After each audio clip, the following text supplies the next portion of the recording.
theoretically, it's doing the thing. And see, we are such a low-budget show that I take my own show. Which, I'll be honest, does make it complex and probably does make it a little bit rough for the viewer sometimes. But we encourage them to be patient with us. There you go. We are live. Oh. Hey, we are actually doing the thing. All right. Didn't realise we were live. Yeah, we are live. That's well, fine. we are now, only from when I just pushed it a minute ago. Fine. So I'm going to say good morning to everybody listening, watching, whatever you're doing. I'm trying to figure out how to make it more comfortable to do these things, and I still don't have a good answer. Now, I feel very lucky here because I've just had Mr. Fink drop past the door, and I'm going to hope that I haven't forgotten your name in the first 3 seconds, but it's Trish? That'll do. Am I right? Yeah, Trisha. Well, Trish. Trisha? Yeah. Well, fine. I can also, I've also been corrected that it's not Leeburn. Do I get thrown out of town for that? You do. Yikes. So it's not. It's actually Leeburn. It's not Leyburn. It's not Leyburn? Mm. Oh, So, God, yeah. now I'm broken. Which So one you've is done it? 2 things already so far. Yeah, that's what I said. This is the worst show ever. That's why we have to do it ourselves, because who would actually engage this? Exactly. But that's okay. We'll work with it. Yeah, it's proper low budget, Yep. low quality. Yep. Because, well, we don't care. But, hey, welcome to people who are joining us. We are at Thames Creek 4x4, the new home of Link, Luke and Tiana Fink, and we're here for Carbon Offroad and their Ultra4 event. But the best part is all the cool people that rock up. Thank you. And I have discovered that you are El Presidente, have I got that right? Yes. Of the... I'm going to actually let you introduce it, Okay, because so- I'm going to say it wrong Okay. and butcher it. I'm Trisha, and I'm the president of the Leeburn Sprints. President of the Leeburn Sprints. Now, for people who are today years old, learning what the Leeburn Sprints are, would you mind sharing it? Okay. So, in a nutshell, the Leeburn Sprints is an event we hold each year in August. We shut the town of Leeburn down, and we race through the streets. Which is all of my favourite things. And this is something that has been happening now since 1996. That's correct. Yes, that's right. Look so at that. 30 years next year. 30 years? Yep. It would be. We already would have had our 30th this year, except for COVID.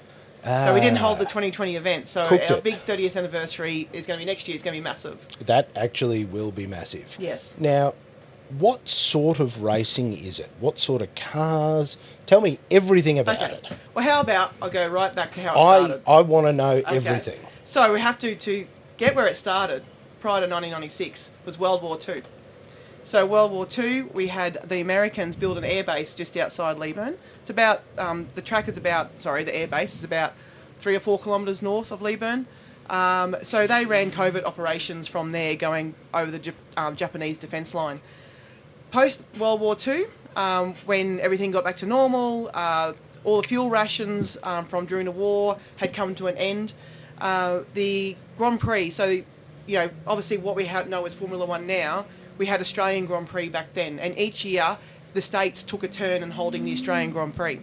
So 1949 was Queensland's turn. So the Brisbane Sporting Car Club was tasked with the task, I suppose, to go and find a racetrack. So because there was all these abandoned airfields after World War II, they decided that would be the perfect venue for them. So they sat around trying to find the perfect venue. So obviously Leeburn was inspected. It wasn't actually the number one choice. Lowood was. Really? Yeah, so Lowood was actually number one choice, but there was a really strong church community there, and they put a protest in about racing on a Sunday. Oh, no. So that was canned, and Leeburn it was. So back in 1949, we held the Australian Grand Prix. And see, I think the big guy would have been all in for That's racing exactly on a Sunday. right. Because, I mean, I thought we rest on Sunday, and this is our joyous rest. That's exactly right.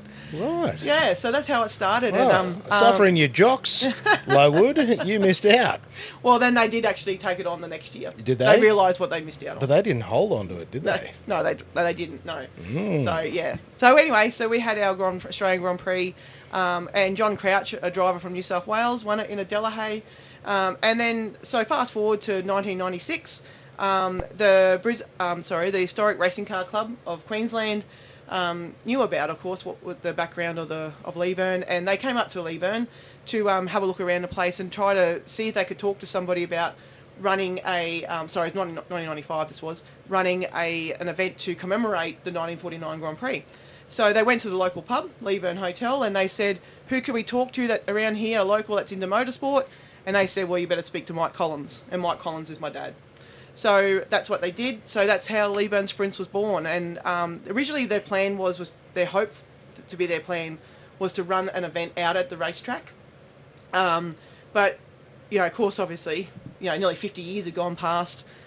It was actually sectioned off into 4 different properties, and it was very overrun. Too hard. It's way too hard. It would have cost hundreds of thousands of dollars to get the track back to any kind of condition to be able to run. But there is still some track out there. Yes, there's still some track out there. Yep, you can still see it on Google Maps. Really? Yep, it's getting fainter, but you can see it. We've got a memorial cairn and that kind of thing to mark where it is, so you can see it. But so cool. We decided. Well, not to say we. I was young at the time, but because it was just going to be a no-go to run it out at the track. They held some public meetings with the idea of running it through the streets of Leeburn. Leeburn Township gave their approval, and here we are. And so nobody fought it? Like the town really got behind it? Or we do have our detractors. Couple of grumbles? You always have a few detractors, but on the whole, the township, I'd be confident in saying 95% I love it. Which is pretty amazing. And I think it's very special in this day and age as well. Yep. To have something like that where an entire community gets together and makes an event like that happen, particularly in motorsport. That's right. Where we're seeing tracks get shut down and things pushed away. And we're just getting bigger. Like our entries are just exploding. So when you were asking before what kind of vehicles do we have, so we are historic Leeburn Sprints. So we're predominantly historic. But we have anything from our oldest car this year, we held it back in August, was 1924 Amel car, through to a 2024 Ferrari. Right. So, and everything in between. So we got all the tin tops, the muscle cars, the Falcons and Mustangs, Monaros, open wheelers, your Cortinas and Escorts. We got the juniors running in Hyundai Excels. We've got a whole raft. Absolutely, all the things. Yeah, and the entry list is...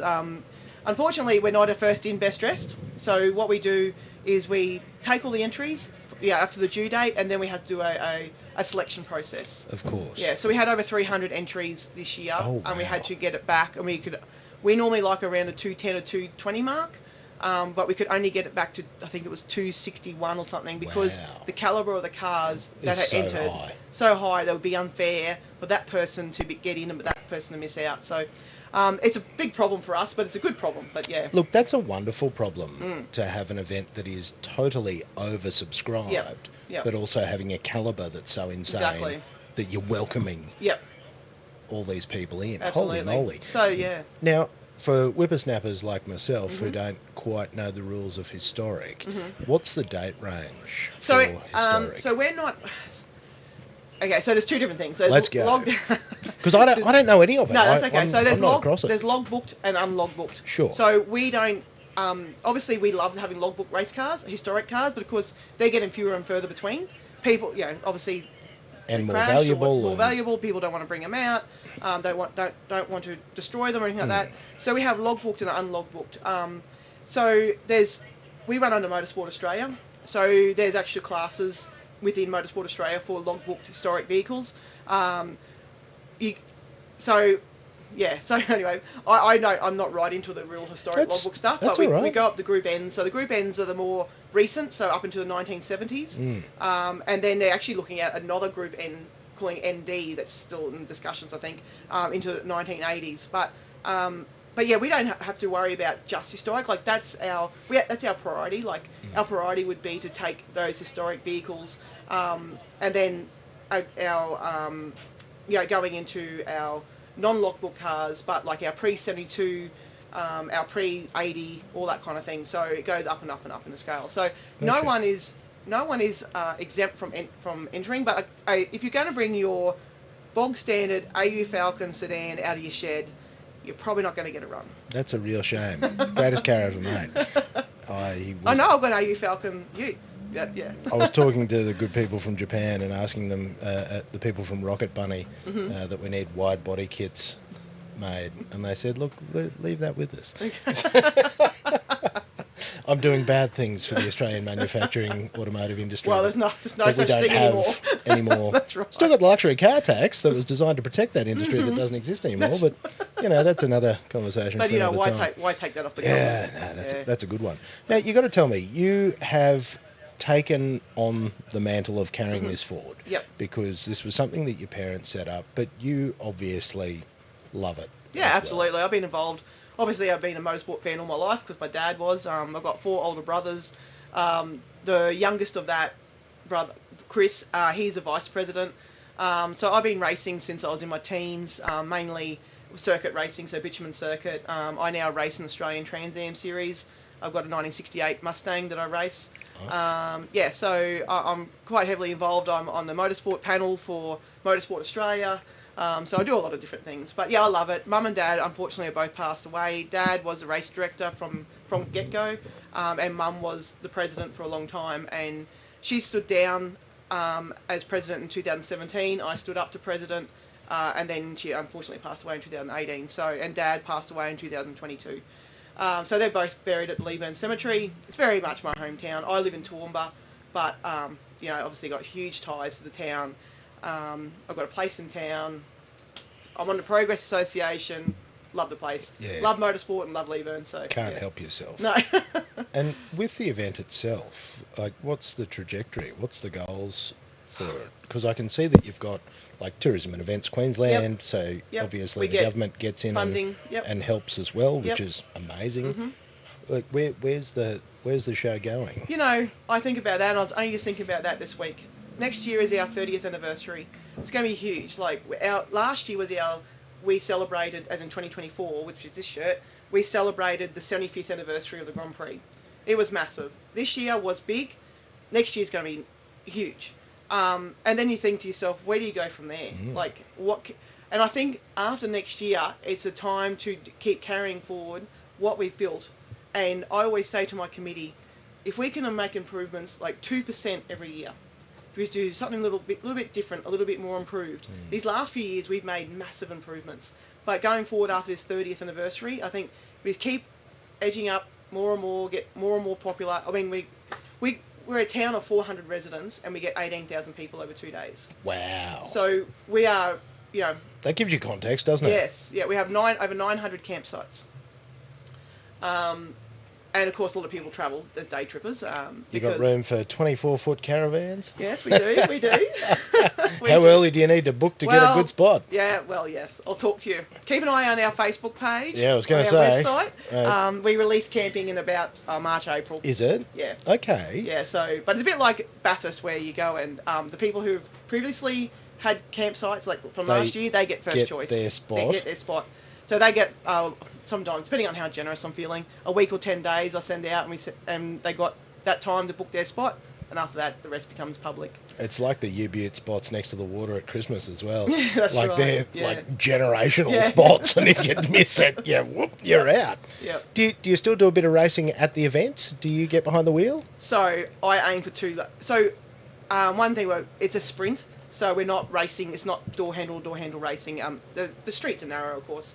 And so it's against the clock. So we just do, on the track at any one time, we're usually 3 to 4 cars. One starting, one part way through, one getting to the finish line. Keep it rolling like that. I do and try, my standard thing is I try to get 1 run a day. So, because I'm running around like a... I was going to say, you'd have a few jobs on, but I have a few you've got to be like, look, excuse me, got to go and put my helmet on. But I do go and pull rank sometimes. So because we're meant to be going in numerical order. But I just go up whenever I get a chance, and they let me go through. So I go to the start line, do a run. Anyway, so I did 2 runs. I did one Saturday, one Sunday this year. I won the class, so I parked the car. That's pretty good. So you just turn up, win. They all hate me. Just dust and just go, that's why I'm in charge. One of my fellow competitors said a couple of years ago, because he was out there running, and I hadn't gone out yet for a race, and he actually races with me in Australian Trans Am as well, and he said, "Oh, you're not bad." He said, "Here I am going out there battling, trying to get a good time. You come out, smoke us, park the car back in the shed, and off you go." Yes. You go, that's how it's done, isn't that how everybody does it? That is really, yeah, that is good fun. Yep. And tell me, in terms of like the commercialisation of the event, do you get, you got plenty of partners, plenty of sponsors, Yep. plenty of supporters? We do. Like, how does that all work? So that's getting bigger and bigger. We're really blessed at the moment, actually, and even as the last sort of 1 or 2 years, it's been a funny situation. We've always had our loyal supporters, but now we're really gaining traction in terms of getting some bigger names. The Speed Cafe are now a media partner for us, having a media centre there like this year and again next year. And see, that's brilliant. Yeah. Because I know the fellas who bought into that. Yep. And watching them do this, like exactly. get in and they love get involved. And that's their mantra. Those Yeah. the new owners of the partners in Speed Cafe, and we know Crusher. So Brett Murray for a long time. He was actually our original media manager before he started Speed Cafe. So so we're really blessed now. We're getting bigger names. Shannon's Insurance are coming on board with a lot more sponsorship with us. Vents Queensland, Southern Downs Council. But what we've always said, has always been our mantra, is that we will not be commercialised to the point where we don't actually give up our naming sponsor. So we don't have a naming sponsor. We're not Repco Bathurst. We're not ever going to be anything Leeburn Sprint. So it's our town, it's our event. We don't want, because it's always a balance for us too, because you want the business, obviously you want the event to grow and get more popular, and it is. But we've got to balance the fact that this is people's private lives. This is their town. I don't want any big conglomerate coming in. I've had offers of event. Even one guy over in SEMA show when I went a couple of years ago, he said to me, "Oh, Trisha," he said, "Oh, I own this event management company in Australia," and I won't say what it was, and he goes, "Oh, we can come and run the event for you." No, thank you. Once that happens, we've lost it. Correct. Because the townspeople are so involved and so engaged in the event, and if we ever got to that point of too much commercialisation, we're going to lose people's engagement, and we're going to lose the event. Well, that's it, and that's how things, once you take that love out of it, That's right. and the people who are connected to it that make decisions for the good of the event, for the good of the people, for the good of the community, Yes. that doesn't always come first when profit is the That's key exactly motivator. Right. Yep. That's very special. Yeah, and I mean, talking about profit, I mean, there's all these rumours go around that we make $1 million every year. We don't. We got a lot of overheads. I can only imagine. And we keep money in the bank, because who knows, next year might be a washout, might be pouring rain, and we don't get half the spectators that we normally get. So we've always got to keep that in mind. But we're healthy, but we're not over the top rich. No. Is it a private company, or is it it's a community group. It's a community group. So we're an incorporated association. Yeah, right. So it's all audited and everything anyway. Absolutely. So if every anybody 12 months. Yep. We've got an AGM. It'll be, so our next committee meeting is in 2 weeks' time, which is a debrief actually of the last event, and then we'll be organising the AGM, which is probably December sometime. Yeah, so no, we just incorporate. Yeah, so it's a full, because it is interesting how you get people who'll sort of have swipes at you for that sort of stuff. Yep. And you go, look, that's important. It has to run at a profit, because if it doesn't, we can't keep going. That's right. Like, I've had people say, "Oh, but you're supposed to be not for profit." Yes, that means we don't put money in our pockets. Correct. It means we can retain a profit. Yes. In order to run the event next year, But we spend over $55,000 just on toilets and showers. I could only imagine, because the infrastructure of that sort of stuff, because you've Yep. got to bring everything in. We do. And all your barriers and all your safety and all your, all the things. Yep, exactly. Yeah, it's just But absolutely we have such a great team, the locals, even the people not on the committee, like local farmers, and we just have such great support. Trucks, tractors, manpower, fuel, everything you want. So people would just jump in and help solve the problem. Yep. I've got my main go-tos. Now, you've also got to tell me, I hear the pub goes pretty hard. Yeah. That's one of the things when Luke was chatting with me last weekend. Yep. He said, "Oh, mate," and he said, "beef ribs on a Saturday." Yes. Yeah, well, Chris and Ruth bought the pub about 3.5 years ago, I think it was. And so Chris is right into his American barbecue. So he's held he did a barbecue competition. I think it was back in June. I think. But yeah, so he's right into it. So once a month they do a American barbecue and have there's a stupid fly. Yeah, I know. That's why we've been trying to keep them out. Yeah. So yeah, no, they're good. Yeah, the ribs and the beef hammers and all the good stuff. Far out. All right. Well, I'm going to have to talk to you about a little trackside spot for our little studio. Sure. See if you can sneak us in somewhere. I know we'd be a long way down the list, but I'm sure we can work something out. We're good for. Well, actually, no, we're not much good for anything. We pretty much just turn up and cause trouble. For people who are interested in learning more, how is the best way for them to connect with the event? Okay, well, the best way is we got our website, so historicleeburnsprints.com.au. Look on our socials. Facebook is probably our biggest social media platform. We also have Instagram. I don't know. I'm a Facebook girl. So, Same. the older audience, like. I'm there trying to Twitch and TikTok and all the things. I don't even have a TikTok account. I'm very middle-aged man, and I just laugh at these things, and I go, I don't think I'm young enough for this, but I'm here anyway. So Facebook by far is one, for most up-to-date information. Cool. The website will be updated shortly. It's actually still showing 2024 dates. 2025 dates. We're not that far behind. But once we have this upcoming meeting, then I'll be getting with the website guys to do all the updating and all that kind of stuff. Fantastic. Because what's your dates for next year? So 22nd, 23rd of August. 22nd, 23rd of August. We're going to have a massive event. So Thursday night we're holding a evening out at Shane Webke owns property just outside Leeburn. Gotcha. I did not know that. Okay, well Shane grew up in Leeburn, so go. So I've known him obviously all my life. He has property outside Leeburn. He bought a historic wool shed. It's just over 100 years old from a neighbouring property. He's now turned it to a function centre, and it's just got all the ticks of approval from the Toowoomba Council, because it's just over in the other council area. So Thursday night we're having 200 people out there for a canapes evening. There will be at least a dozen legend drivers, so Dick Johnson, John Bowe, Kevin Bartlett, Colin Bond, Roland Dane's coming. He just confirmed the other day he's coming. So it's going to be big. See, it's so special. Like all these big names of motorsport, and this all happens on our doorstep. Yeah, it does. And I know that there are people in southeast Queensland, and perhaps younger people who might not be, because I think I said to you, my dad, he did so many years coming out here with his mates. Yes, and I just think it's so important that people sort of know these wonderful things going on in our backyard. Absolutely. So we fostered those relationships over the years, and a lot of the, they get invites all the time. Of course. So Dick Johnson's been a fabulous supporter of ours. Like over 29 years, I reckon he's been to Leeburn between 15 and 20 times. Bloody hell. So loves it. Yep. So by far he's our biggest supporter. John Bowe, we tried to get him for so many years. He came in 2024. He couldn't, unfortunately. He was definitely coming this year. And anyway, things changed. He couldn't make it. Happens. But he came in 2024 and he just couldn't believe it. Could not believe what it was. And he said, what have I been missing out on all my life? Yes. Yeah. And it's that. Yeah.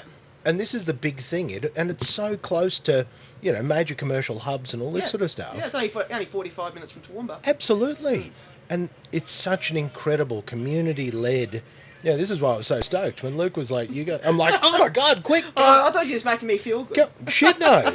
No. Look, if it's got wheels and a motor and we're converting money into noise, I love it. Because that's what all this is. It's the Ultra4s, it's Leyburn, it's Formula One. Leeburn, fuck. I will get it right one day. Wonder why it keeps... Lee. Because everyone goes, what about Leyland Trucks? Leyland Trucks, I know. Leyland Brothers, whatever. Yeah, it's Leeburn. Leeburn. That's all right. I'm happy to be wrong, and I'm happy to be corrected.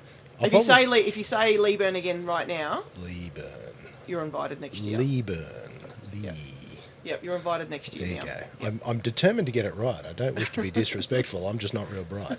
I don't remember things very well. I need to write it down.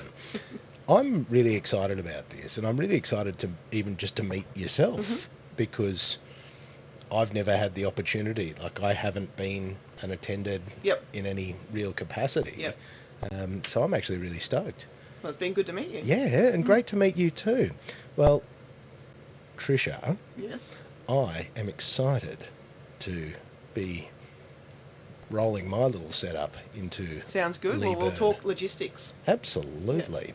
All right. Well, look, I'll pull this down, Righto. and we'll let you get back to your day. Okay. But thanks for coming and hanging with us. No worries. Thanks, Scott. Cheers. Bye.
Righto, team. Thanks for hanging with us, and hope you enjoy all that dead air that we give to you.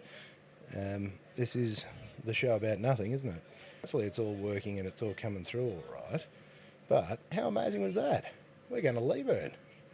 I think I even said it properly that time too. So where we are today, don't know if you'll be able to see outside. Nah, blown out. We've got to get some tint on these or something. So we are here at Ultra4, and that was Luke Fink who dropped through earlier to introduce us to Trisha. Yeah, that's crazy. So we should, yeah. They've just confirmed that we're going to be coming along, and they're like, oh yeah, you know, we can have Dick Johnson and John Bow and all the legends come through and chat to us, of all people. So I am going to check that this is all working. That wonderful part of the exercise where we just jump in and make sure the thing is actually streaming. So if you're on here and you're commenting, because we're trying to figure out a good way to sort of interact with the comments. Theoretically, we can do it on this. Oh, yeah, it's working. Yeah, the boys. All right, let's see if we can get it. Man, this is so difficult. Hang on. Hey, it's working. Oh, no audio. On which one? What's that on? YouTube. No audio on YouTube. Hopefully it's working. I'll double check it. It says that they're both streaming. Because we actually have this pumping through. We are using a little bit of software called Restream now, which means we can actually send this to multiple platforms all at once. So we are trying to get a bit more fancy. Can I close that? I think I can. Here we go. There's my Restream channels, so that's all working. Woohoo! Hey! Who's this? Shawnee? Hello, Scotty. Come on in, legend. Grab a mic. Pretend like you know what you're doing. Again? Yeah, shoot yeah.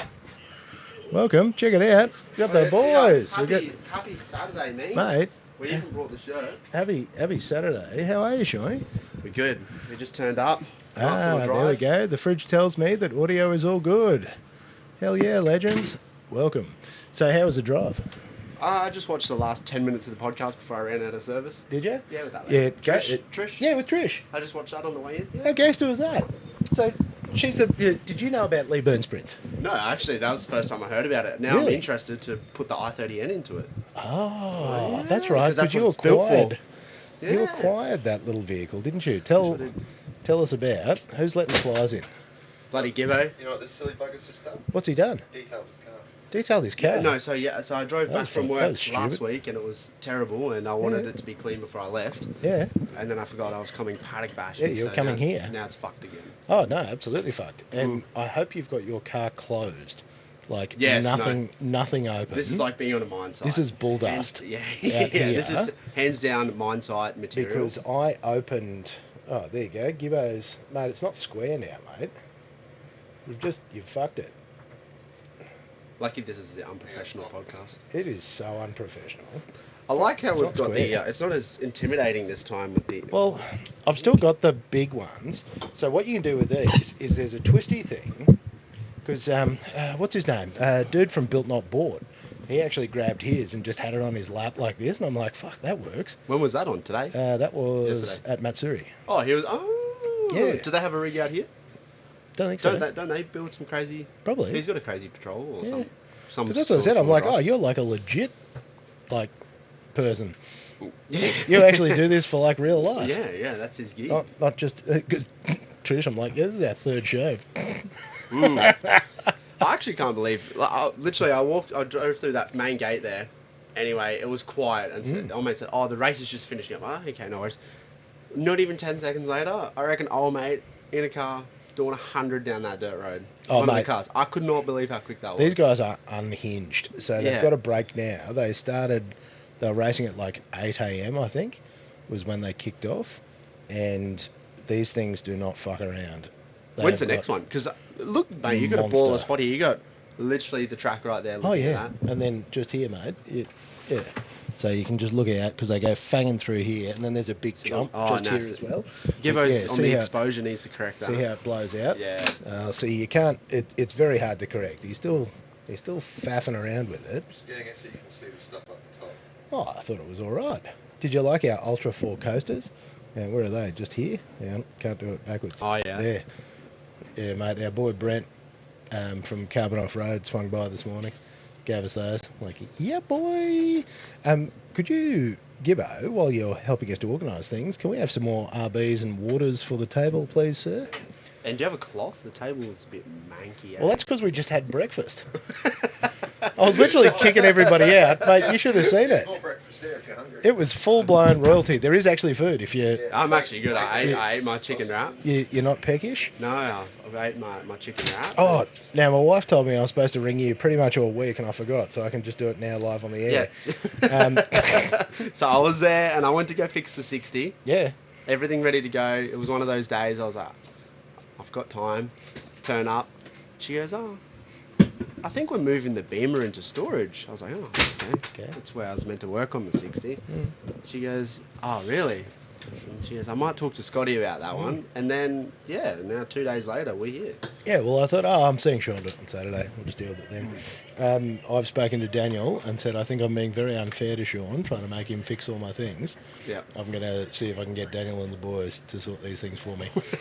Because I feel like I'm being very unfair to you. No, it's not unfair. I'm a It's just- pain in the ass. I went to go do it. I was happy to do it. And then, sounds like, yeah. You're being relieved of your duties. I was like, okay, no worries. Fair enough. Fair enough. I only figured that out on Friday because I'm like, fuck. And she's like, have you rung Sean? I'm like, fuck. Yeah. Mate, No, what smells like egg in here, Gibbo? Was that you? No? Definitely wasn't me. I got Yeah. deodorant I on took today. the top off the candle, but I didn't light it. Yeah, no, mate.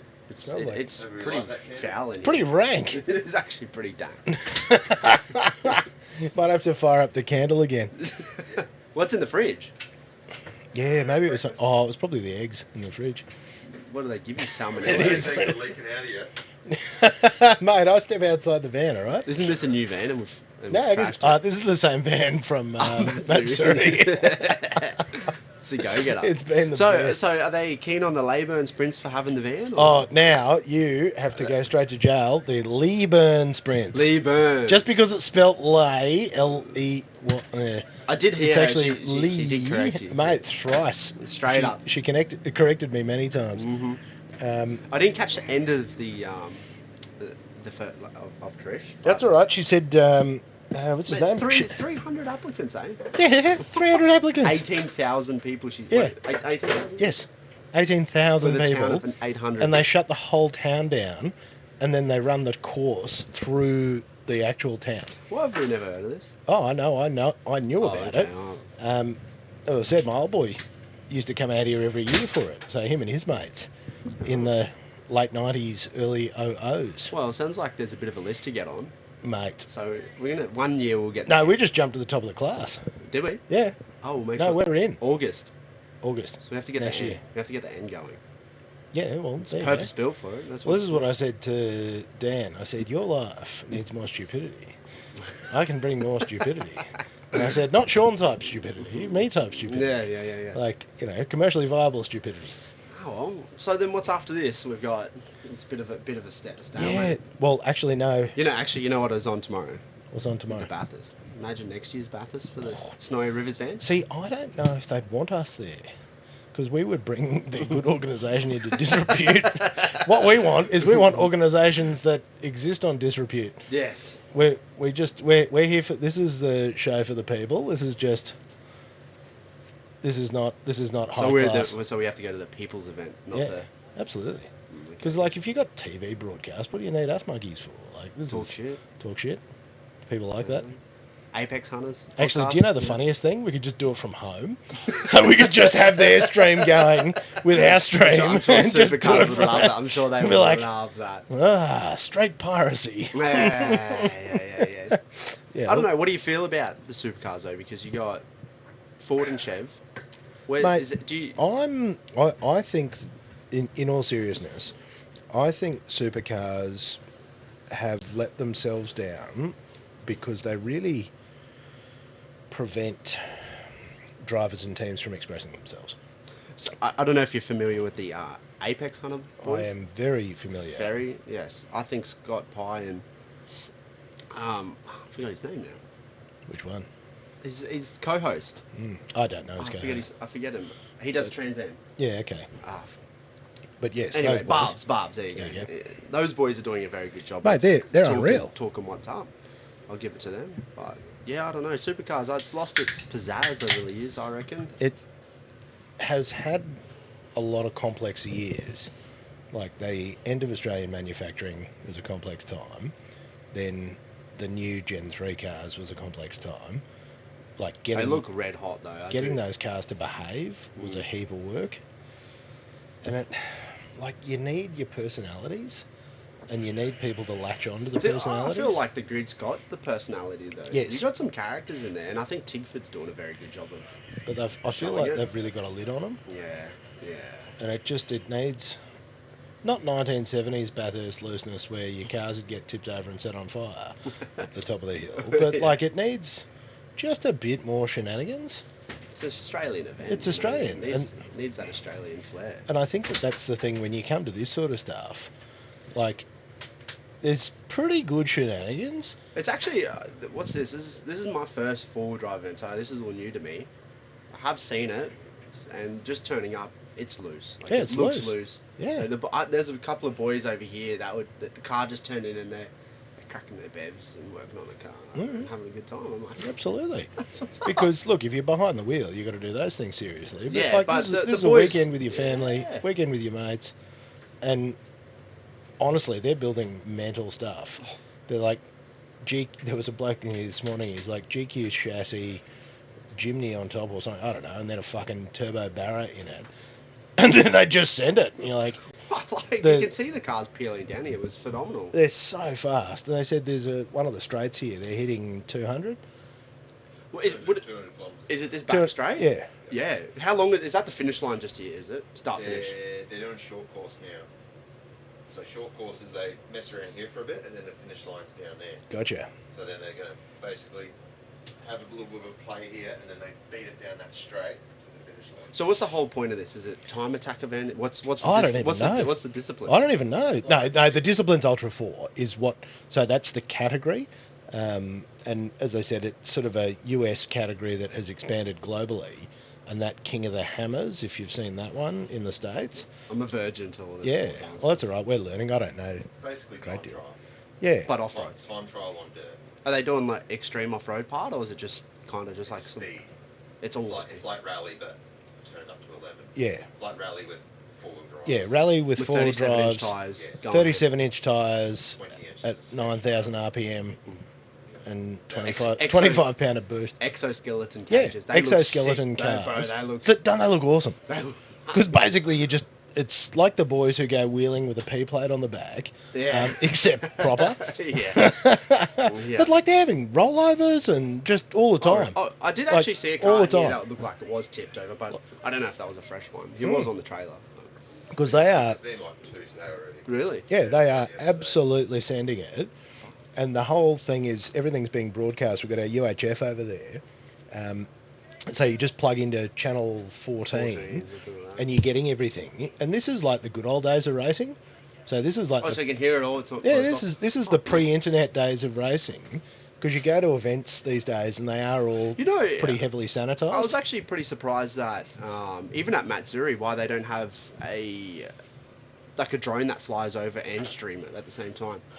We've actually got one here, and I was having that thought because Because like events like this, you know, and you're watching that one stage, Yeah. and they're lapping. Is it lapping, or is it just? Yeah, I'm surprised they don't. Depending on the event, the format they're running. Yeah, okay. So some stuff is like a 6-hour, other stuff is like, you know, one lap. Because this is a championship of sorts. Yeah, so Yeah. I'm surprised they Bunch don't. of different championships. Yeah, so I'm surprised they don't have a drone chasing them. I reckon that'd be sick. FPV drones, like, it this is needs perfect it. for it. But the guys did say one of the issues with what they do is like they don't get this sort of coverage with people coming and doing these sorts of things. Like it's families and families and friends just getting together and going racing because they love the category. But stream it. I don't know things to do with streaming off the drone, but I'm sure it's not that hard to set up. No, especially with I keep looking at it. Starlink. Like, look what we've got here. It's not Oh, that. absolutely, mate. It can't be much more than that. Because you're thumping. sitting here, especially on a hot day, you don't want to be out there ringing it. You know, you want to sit at camp and watch them go past here, and then you can, you know. Yeah, I reckon that'd I'm be keen to sick. try and plug the drone in. What I want to know is if you can pull a feed off that control. Is that So- a DJI one? Yeah. It'd be in the app if you could. Probably, I wouldn't it? think so, because it streams your video back to your controller. Yeah, you should be So able to I'm link it into a wondering, thing. yeah, I'm wondering if you can port that through. So I've just got to Google it and figure it out. Actually, I reckon that the dudes on the chat, somebody will be able to figure it out for us. Can someone Google that? To be fair, I was the first comment on the chat today. Were you? Yeah, I actually well done. was. As soon as it, I'm sure you pulled over. I definitely pulled over. I was to do safe. that. Yeah. Good man. It was just let's fucking go. Because I'm just actually, I was hyping I'm really stoked. So we got the chat coming through on this. We'll have to figure out You live on. how to have. YouTube? Should be live on Facey and YouTube. Tracy's not live. Really? I saw it. That's where you get the love from. Yeah. I've noticed. Facebook is where it's. Well, it goes hard. Is it really not? I checked it. It was on before. Not that I can see. Really? I like these Tetris Oh, shuffles. on my actual personal profile. Yeah, that one. Yeah. What mate. about all red? Look at it. It's going there. Boom. We actually can't stream on All Red because we don't have enough followers. Oh, really? Yeah, well, because I never set any of this Can up you- properly. Can you artificially pump it? What do you need? 1,000? We're going to set up a new YouTube, and we're going to have to get all the boys to jump on because we've got to get it to like 1,000 subs in like 1 minute. What's wrong with this one? Was this this Well, the old shenanigans channel? These are old shenanigans channels, so it's my old living the dream. Because I remember the Spotify. Yeah. Spotify. Yeah, They and used to have a good following. didn't Spotify still has a good following. they? Yeah. I don't even know if I can live stream to I don't Spotify. think you can, but I think you can upload this to Spotify. Yeah, I can upload it after, and we're still mucking around with all this because Well, I seen the Matsuri one. don't I really think on know. the Saturday, the one day I went out, yeah, it had I think 250 views for the day, yeah, which is pretty good well, that- for something that's pretty loose and just. for something that I'm surprised that anybody watches. So I'm always stoked when I see people on there. Yeah, look, it does say live I now. see a live feed on your Facebook. Really, because it's like here. Does it say how many viewers you've got?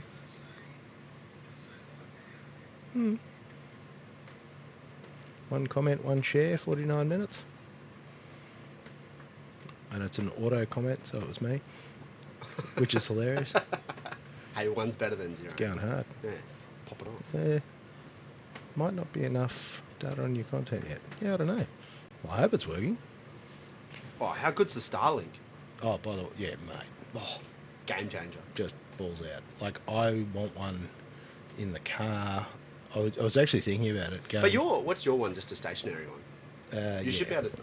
Well, you can pay a bit more And to you have can- them for mobile, moving. yeah. But I was actually thinking about it on the way here, going, you need an angle grinder so that you can just cut out a recess into your roof and just build your Starlink into the No, car. so I 3D printed a thing that goes in there, and you can just Did put a magnet into it. Oh, Yeah, of course you did. yeah. Did I tell you I got a 3D printer? No, what brand? I seen you. Bamboo Lab. Oh yes. So what one? Got a big boy. H2S or something. Oh, so you. Okay, mate. Yeah, You didn't have to go that balls out. yeah, I did. You know, you could have just got the new one though, H1S, the brand new one. It's pretty much the big base, but it's just as good as the H2D. Yeah. Yeah. I'm kind of jealous, to be honest with you. Yeah, you should be. It's great. I've got I got the X1C. Pleb. I got the X1C, so it's Yeah. yours, but not with the dual head, and I can't laser cut. Oh no, mine doesn't have the dual head. It's still single. It's not that one. Like, it's not the fancy. It's like the in between, middle of the range. Okay. Yeah. So it's still only single head, but 4 or 5 colours or whatever it is. You got the thing on the top. Yeah, with the top the lighter. AMS. Yeah. I just pre-ordered a thing that you can Beautiful. take the top off, and it's got individual heating bays. I did see that. Yeah, so I got one of them, but it's on pre-order, and I think it comes next month. Oh, So I'll see how that goes. It's $240, yeah. but it's game changer. You need a You need those. Well, I've set up a whole space and just helped me like redo the office, so it's now got the printer, so I can venture Yeah. outside, so I can make ABS prints and stuff, and Yes. not get Gassed toxic. out. Yeah. I just printed the supports for the oil coolers for the Golf, actually. Oof. Mm, What did you use? I used the Is that- PA6, so it's a nylon one. So it's good for 220 degrees. See, I got to learn all these things because I'm learning about like the different PET and the PLA, Yeah. and Yeah. So PLA is good for prototyping. Yeah. Because it's cheap. and now I've got ABS so that I can make stuff for the cars. Yeah. So you want stuff that's good in the sun. Correct. Yeah. Because I want to do 2 cup holders, in the E36. So convertible. ABS and PETG. Yeah. That's kind of. Yeah. So the stuff I had Big to boy get, stuff. yeah. So with the stuff I get when you clank it together, it sounds like metal, but it's got a very high tensile strength. But I need it for temperature because you got the oil coolers. Well, that's sitting it, under the hood. No, it's in the front. Is it? In front of the radiator? Yeah. Because this is the On the stuff I crash. really want to do, is I want to make my own mounts for stuff and make my own... So, someone, Makura, have got a 4-axis desk-size milling machine that I'm willing to buy. Oof. Yeah, and it's cheap. Yeah. This is the thing I But can't it's get good over. it's good for I think 100 by 100 by 80. So you can do little pieces. So you can make plates and And then we can give it to Ben and Phil and put it in the house oh, the Once we've big done boy our stuff. prototyping. Oof, yes, yes. and put it in the big boy machine. Because, see, we can just do all the dodgy stuff and then go, right, boys. Well, it's good for if you want to make a little plate for brackets and Correct. where 3D printing can't really, you know. No. You just need that little bit better than plastic. So, but no, 3D printer slaps. You can make heaps of shit. So, I'm going to make my own gibbets. yeah. So, I made a. It's just dumb stuff. Yeah, you just make dumb shit. Yeah. But Bamboo Labs. So I think the owners of Bamboo or the creators of Bamboo Labs used to work for Tesla. They left and they've taken the technology that they've learned. DJI, they pulled somebody from there Yeah. who helped to... Oh, Elon Musk. Because what? So 3D Central, have you come across them? So I met those boys, and they are now exclusive distributor for Bamboo Labs here in Queensland. Oh, I did see on your Instagram that's in there. That's them. I actually did have a look on their page. Yeah, mate. Is that where you bought your printer? Yeah, Yeah. good dudes. Yeah. So Do they do printing farms out there with them? They got printing farms? Don't know. It's pretty. They got a lot of smart people there. Oh, really? Yeah, they got people who do their own engineering, design, all sorts of stuff. But they're taking it to big places. Well, yeah. You can 3D print a house if you want. Don't think it'd be real good. So somebody introduced me the other week to the person who was 3D printing their car. 3D I heard printing of a it, yeah. Porsche. Who was, Yeah. was I that Fink don't know. talking about Yeah, I that? think it was. Fink was talking about that. Yeah, down and in I looked it Melbourne. up, and I'm like, damn it, these are rabbit holes that I don't need to be going down. Oh, you know, actually, I totally forgot about it, but yes. Did you actually No, see yeah, I went and had a look. the I'm videos like, are crazy? Yeah, it's cool. What's he printing it of? Some crazy shit. What printers he got? Big ones or? Don't know. Didn't look that hard into it. I wasn't really paying attention. Oh, hang on. I think Gibbo's got to That's go a lot of plastic. Go and do some producing. Yeah, so cool. That's a lot of plastic. But technology's crazy. You know? Like look at Elon's done. He's got the satellite. We can bring internet anywhere Yeah. now, Oh, mate, it's wicked. and it's quick. It is quick. You know, it is my house in the middle of the city on wire, 100 up, 100 down. It's the max I can get. Brody got Starlink. In his car, I think it's like 300 up and 280 down. Oh, sorry, 320 down, 200 and something up. Yeah. It was crazy. What on do you satellite. think? That's why I ripped the NBN out of my house. It's shit. And Waste of money. I just plumbed a bloody Starlink dish into it. Like, I bought a Starlink for camping and travelling, and then I'm like, this is better than what I've got at home. And it's not bad value, really. Mate, it's worth every cent. And then you can do this sort of stuff. And, like, Linton picked up the dish from me a couple of days ago because he's been out here since Wednesday filming stuff for Luke. Yeah. So, like, all these vlog stuff that he's doing, all the shenanigans. Was Xander out here as well?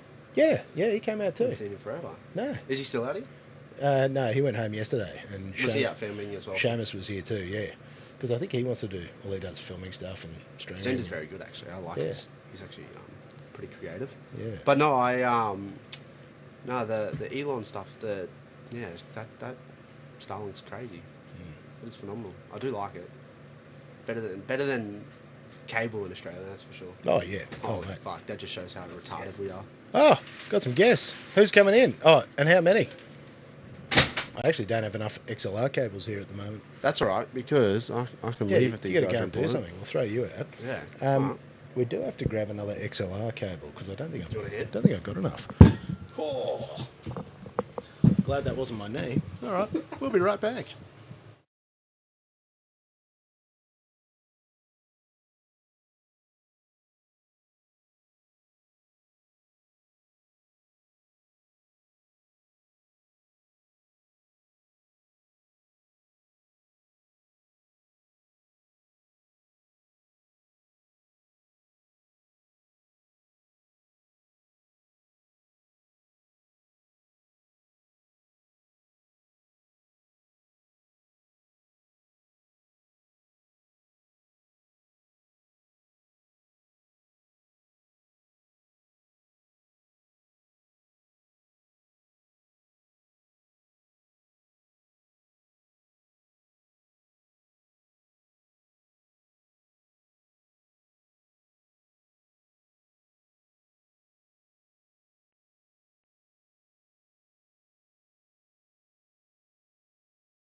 There we go.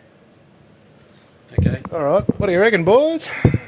Seems like it's working. Oh, squeaky. The only thing I've wrecked today is the car. The only thing you've wrecked is the car. All right. So, who have I got with me here? I'm Bruce. I'm the owner of AM Motorsports and the race car called Bob. It's a Jimny.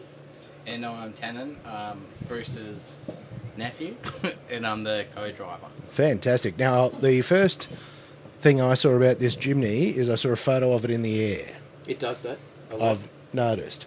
I've also heard that this is a car that has had a fair bit of engineering work. It's had a few iterations, yes. You did the math. Taken it home and really thought it through.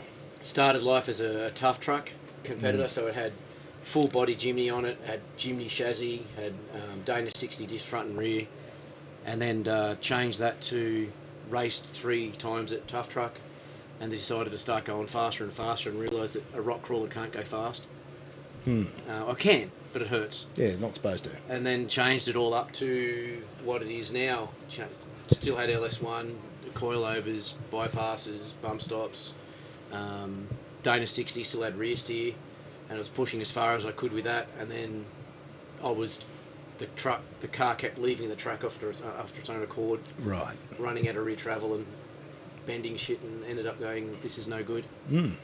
Then changed it all to fabricated 9-inch tiled housings and upgraded the engine, the gearbox, the transfer case, and went full Monty. Because the one thing I've noticed is that this event is just mayhem. Yes. Like, you blokes are just unhinged. I'm really genuinely shocked at how mental these cars are, and then how hard you guys send them. Yes. Like, this is not mucking around, is it? We did a race. We got invited to do Gundy 400 a few years ago, and we went down there, and all the off-road racing guys looked at our cars and thought, "Oh, these pieces of crap will never finish this, and they're going to be slow." So they said, "Oh, you can start from the back of the pack because you're going to break down and whatever." And we absolutely were overtaking all these buggies and all these cars, and all these things were breaking. And every single one of the Ultra4s that started finished the Gundy. I think there was 6 of us at that stage. Wow. And I didn't finish because of the oil and the transfer case pumped out. But it's it was. They were quite surprised at how hard they went and how well they were built and reliability. They're a good bit of gear. Yeah, it's a hell of a thing. Because, I mean, I know nothing about this category. So if you can help educate me, because I really don't understand any of this, I just think it's awesome. So Ultra4 started 20 or 25 years ago in Johnson Valley in California by a man named Dave Cole and another Australian guy named Ben Napier. They started King of the Hammers, and the rules were, let's race all these hammer trails, because that's what they called it, different names and shit, and let's make a car and there's no rules. You can build whatever you want. And then they thought, well, we need insurance. And the insurance people, no, you need some rules. He says, okay, rules are roll cage has to be safe and fire stuff has to be safe. That's it. Oh, wow. So that nothing else is Nothing regulated. else. Nothing. No Holy diffs, no tyres, shit. no engine, no transfer case, gearbox. It has to have a gearbox, a transfer case that can go into low range. That is 2 of the criteria, safety cage and a gearbox that has low range. Right. Yeah, basically unlimited. Ultimate four-wheel drive, Ultra4, that's what it comes down to. Wow. So this year in 25, they raced hammers. There was 100 and I think it was over 100 and something vehicles raced hammers, and it's a 12 or 16 hour DNF, and I think 22 cars finished. Bloody hell. Yes. So I wasn't incorrect in my assessment that this is mental. Yes. Like, it's mental. Because I'm looking at this stuff, and I know a few things about a few things, but I don't know much. But I'm looking at them and going, these are proper. Like, these are, and they're built for impact, rollover. Yep. But then they've also got very serious travel, and then with cars like yours that have also had the geometry work done, so that when you are pushing them at silly speeds, you are actually still, like, the vehicle is still effective. Yeah. And I'm there The going, roll this axis is done. nuts. Anti-squat and all that sort of stuff's worked out. Like the front geometry for the suspension, upper arms has to be lower at the back by a little bit at ride height, so that when you're going along and you hit a bump, instead of the bump transferring into the chassis first, it transfers upwards into the suspension and all that sort of stuff. And the rear end, You have the right separation, so when you plant the power down, your car drops and produces all the drive. And because of the torsion with the back wheels, it actually lifts the front up 2 or 3 inches and all that sort of stuff. So if you're coming to an obstacle that's going to hurt, you actually floor it. Really? You drive it like a motocross bike. Really? Yeah. And is that's sort of to get the weight back a little bit? Lighten the front up. Yeah. Because the front has, usually with mine, it's got 14 inches of suspension at the front, so 8 or 9 of up travel in the front. If I'm gassing it a little bit more, the rear's got 29, so of total suspension, and at ride height gassed, I've still got 12.5 inches of up travel at full pedal. And then when you go around the corner, the car leers over, so you lose 3 or 4 inches, so you still need, 6 inches, 6 or 7, and for hitting a bump. For the, uneducated like myself, what does a normal car have? What does a normal four-wheel drive have in terms of suspension? I don't know, 3 inches of up. Total 5 or 6. Yeah. Wow. If it's an independent car, you will have about 90 mil total of suspension travel. Well, that gives it some context, doesn't it? Yeah. When you think about how much movement. And look, dare I ask how much time and money goes into building these things, or is that just don't ask? When I first built Bob for Tough Truck, it was a year build. It took me a year to build it like that. And then the second time, I took a year off to change it from the LS1 that was in it to the LS3 that's in it now. So now the configuration of the car is a Gen 3 LS3 6.2 litre engine, stroke to 6.8, roughly 500 at the wheels. Turbo 400, fully manualised reverse pattern, and all the innards is from Gearworks in America. Front centre is a Gearworks high pinion. Rear centre is a Gearworks low pinion experimental 10. So it's a 9-inch style, but it's a 10-inch-ish crown and pinion. The rear axles are 40 spline. So 35 spline is 1.5 inch diameter, and 40 spline is 1 3/4 inch. And they are... So everything's built for build the whole entire car and driveline to take all the horsepowers under full noise on one wheel. Right. Because more than likely when you're climbing something, you've only got drive on one wheel. Just being honest. Oh, yeah, I know. It's and just then you like can come down and...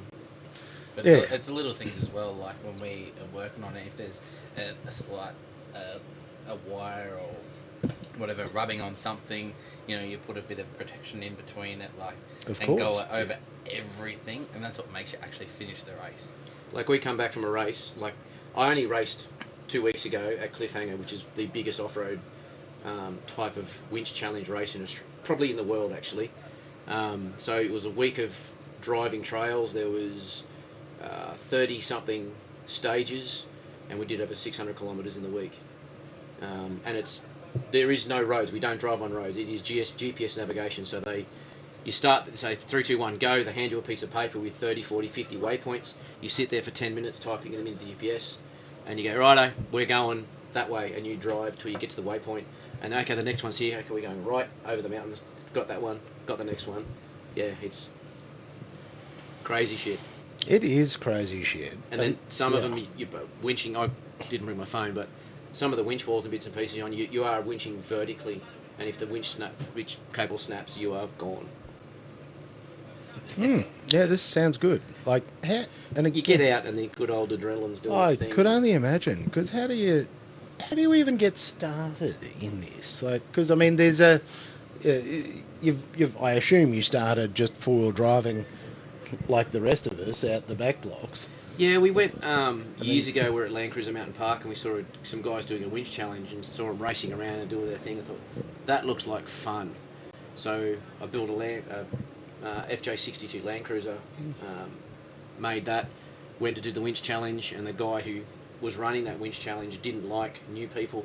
He had favouritisms and all that sort of stuff. Right. And part of that winch challenge was he determined when you had to winch. Mm. So he stood there with a whistle, and you start to climb this thing, and it was like, didn't matter where it was, he'd blow the whistle, and if you blew the whistle, you had to winch.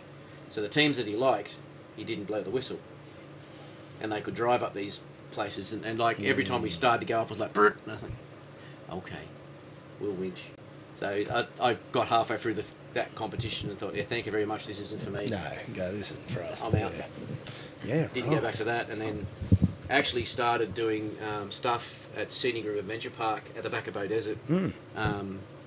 Called suspension stuff. There was a company who sold springs and shocks and all that sort of stuff, and it was called it sus stuff competition, and it was cone dodging, so it was just a bunch of cones and you drove through it and time trials, sort of stuff, and we're playing with that, and then one night we're sitting there slightly inebriated around a campfire, and the owner of the property said, "Oh, that track was called Cowles Creek at the time. Let's have a competition, running up that." We thought, yeah, okay. He says, "Well, how about, it's really hot, how about we do it at night?" So I thought, yeah, we'll do it at night. So we ended up stringing festoon lights up the valley. Amazing. For about a kilometre, run off 6 or 7 2 kVA generators, and we had a 6 or 7 hour period through the night that you could run it as many times as you like, and you just got given a start time when you started and when you got the top, you give it a finish. If you wanted to drive back to bottom and do it again, you could. There was no limit on how many times you did it. So for 4 or 5 hours, there was just buggy after buggy trying to drive this thing, doing it faster and faster, all That's under lights. amazing. And there was a guy named Rep Ryan. He had his little black Suzuki Sierra, big motor, massive turbo and nitrous. And he's up there full noise, and in the dark you see this turbo going, all the exhaust, and then he's friggin' shooting nitrous into this thing, and he's oh my, it was spectacular. It was good. That's amazing. And then we started a competition called King of the Rim. It went for 3 years, same as this high speed racing sort of stuff. And then Ultra4 started, also was called Offroad then in Australia, but yeah. Far out. Okay, so you fell all the way down Yeah. the rabbit hole. And you still got that 62? No, my apprentice bought it off me.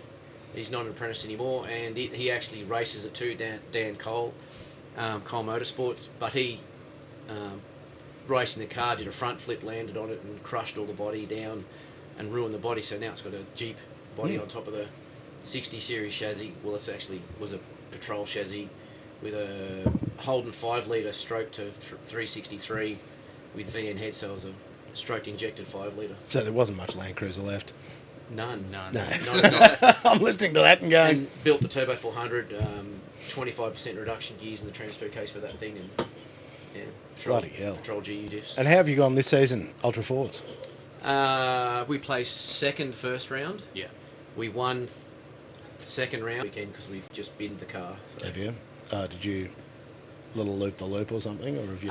No, we were doing a section. We wheels up over a large log, and the hole on the other side, because we're going one way yesterday and we're going the opposite direction. So the opposite direction means the leading edge gets dug out and the other edge gets filled up. Yep. And we went the other way. So the front edge was nice, easy ramp, and the back edge was a metre hole. Oi! And the car wheeled up and landed on the right-hand lower link and sheared it clean off the car. Oh. So the front diff drove forward and rotated up, sheared off every bottom part of the shock and the coilover. Was that your diff that got left behind? Yes. Yes, I heard that on the radio. We were listening to your race control, the stuff coming through, and we're like, yep, the front diff has left the chat. Yeah. Yeah. So You probably heard me jump on it. Yeah, there was just the comedy and the frustration of, Yeah. that's not connected anymore. So our sight lap 2 days ago, we came around the top and wheels up again, and the back diff hit a large rock, bent there's a material called Biz 80, they build excavator buckets out of it. It bent up and it touched where the prop shaft was spinning, smashed the yoke, popped a cap out, and fuck that, buggered that, excuse the language. It's all right.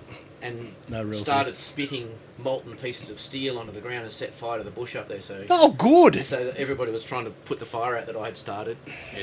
And It like burnt like a 20-metre radius. Mate, it sounds like me at Seconds. home. I'm like, I am going to have to fix the problem I created. So he got back, I called him because he hadn't left the Gold Coast yet. Oh, I said, Tano, go to the workshop and get one of the spare prop shafts because I've got a trolley full of broken bits. So he's picked this part broken and picked this part, and we've slid them together and changed the uni joint and put it back in the car and sent it when he got here. Audio dropping in and out. Really? You also might be you need to turn your headsets down and speak louder. Really? Might be the mics aren't quite picking you up. Okay. All right, we'll pull those back, put those up. They said our audio is not strong enough or something. That'll do. That's all right. Mate, we'll figure it out. We're still figuring everything out. Yeah, wow. Okay, so what keeps you coming back to this? Like, because you've just shattered the car. You've created how many hours of work? What keeps you coming back to this madness? It's just the people and the people, the fun, to get away from home and Shenanigans. yeah. It's an So an addictive, outlet. it's not funny. It's an outlet to life that you just enjoy so much, so it becomes an addiction instead of like it's definitely not a chore. No, it's not a chore, is it? And you could see it last night. I didn't roll into camp till 5 o'clock, and the whole place, kids are running around, everyone's having a good time. They It's got the very fire family. going. Like, it's just nice. To me, it feels like just good old fashioned Yeah, motorsport. it's a good environment It- for sure. It sort of feels like we predate the internet here because it's just people out spinning spanners having a good time. Because part of the racing, we kind of it ends up getting into everybody. Mm. Racing's not done in the pits, it's done on the paddock. So if you don't have something to get your car going, you run around, you speak to everybody that's here and say, do you have this? Yeah, mate, here it is. Like last night, the guys, was it the Red Patrol? Yeah, Odd Brothers? No. nah, dirty diesel racing. Yeah, Dirty Diesel. They'd done a fuel pump, so Mm. I pulled my spare fuel pump and now that's in their car so they can race today. So Yeah, it's- right. And so you're just helping and getting in and, yeah. And I always bring 7 kVA genset, MIG, TIG, stick, welder, all that sort of stuff. So if anybody needs to build, see if they can. You can repair put their- things. Yeah, actually, I saw people had gas on the back of one of the trucks here Yeah. as well, so that you could. And I thought, oh well, they've obviously got their welders on board. Except you don't want to be welding here because it's so dry. It'll It wouldn't be great. turn into a bushfire. Wouldn't be great. And most people are wearing thongs in the pits, so I've made those rookie errors before. I've picked up 3 ticks on me since I've been here. So Have you? it's- Yeah, just you look Yikes. down, it's on your shorts, and get off. Oh, there you go. No thanks. That's why I'm staying in here, mate. It's beautiful. Well, you just use the off and just keep yourself later than Yeah, off, and keep- they don't attack you. I got the Bushmans. I'm Same stuff. drowning in that. Well, this is bloody good, fellas. I think we had old Crop out here. So what I might do is we might see if we can get him in here. He's in the race director shirt. Oh, So if you blokes, yeah. Oh, sugar. Hang on. We'll see if he wants to come and have a chat with us. Do you blokes want to stay or do you want to? it's your call. Oh, mate, I don't care if you. Up to you, fellas. Well, I'll tell you what. I'm no, enjoying look, the air conditioning. I tell you that. look, I think you are, and if you're just staying here for the aircon, I'm going to kick you out.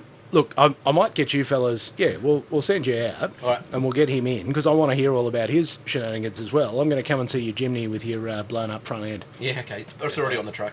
Ah, it's all right. It's all packed up. Still have a sticky beak. Nice Thanks to for meet coming you. and have a Too chat with easy. us. Really appreciate it, guys. AM Motorsports. AM And the Motorsports. car's name's Bob. Bob. So if you go to Facebook, you can type in #BobRocks There you go, Bob Rocks, and you'll find it. and we'll find it. Yeah. There you go. Good work. All right, thank you, fellas. All right.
All right.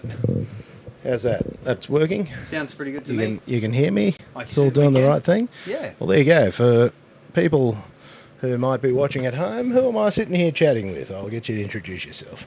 Well, look, I guess everybody knows me as Croppy, but my name's Dave Crop. I'm the current director, along with my partner Melissa, of Ultra4 Australia. And mate, what inspired you to get involved in this madness? Oh, that's a very good question. I actually got roped in, about 7-8 years ago to go and watch a race and potentially help as a pit crew member. Unfortunately, I've got a bit of a health issue, so I'm not allowed to race myself. So I've been on the tools for a while. Turned up, the car that I in fact was working on was Bruce's and Bob, good friends of ours, Lauren Stratton and Matt Stratton. Lauren was his navvy at that stage, so we jumped in, had a watch, hooked from the moment I turned up. And if anybody comes out and watches our races, they'll know what I'm talking about. It's silly. Yeah. Like, it's real cool.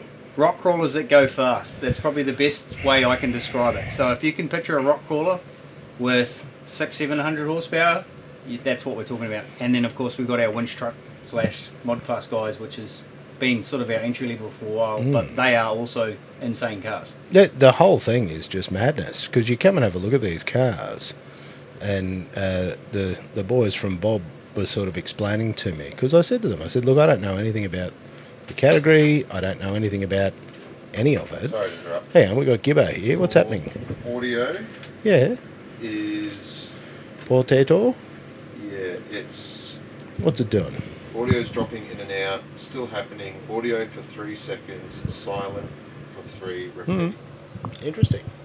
Well, we better fix this before we go through. Well, just double check. That's terrible. What's it doing that on? On which platform? Or on all of the above? I know I've had some issues with my streaming this morning, unfortunately. I've probably got too many people borrowing my Starlink. Time to throw them off. Might have to kick them off. Because everything's on, everything's behaving, because the only thing I can think that would be causing us grief...